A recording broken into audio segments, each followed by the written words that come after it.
مسلم شریف کی روایت ہے، حضرت ابو ذر رضی اللہ تعالیٰ عنہ اس کے راوی ہیں۔ وہ فرماتے ہیں کہ کچھ صحابہ کرام نے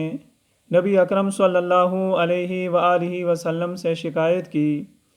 کہ اے اللہ کے نبی، یہ جو مالدار لوگ ہیں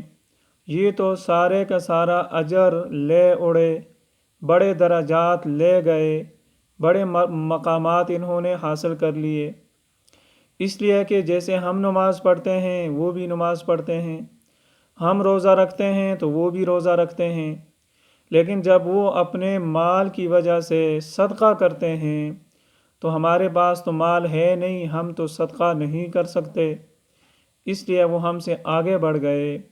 وہ بڑے بڑے درجات تک پہنچ گئے، ہم نہیں پہنچ سکے۔ تو نبی علیہ الصلاۃ والسلام نے فرمایا،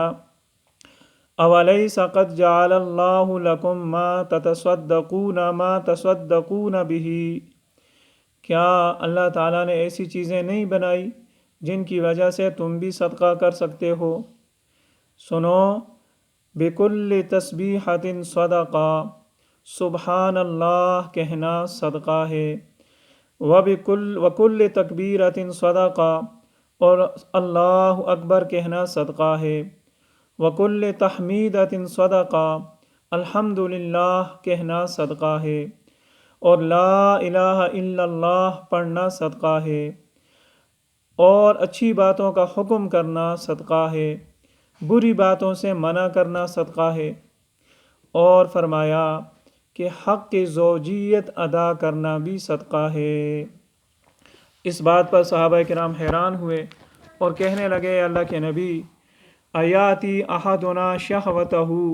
ویکون لہ فیہا اجر،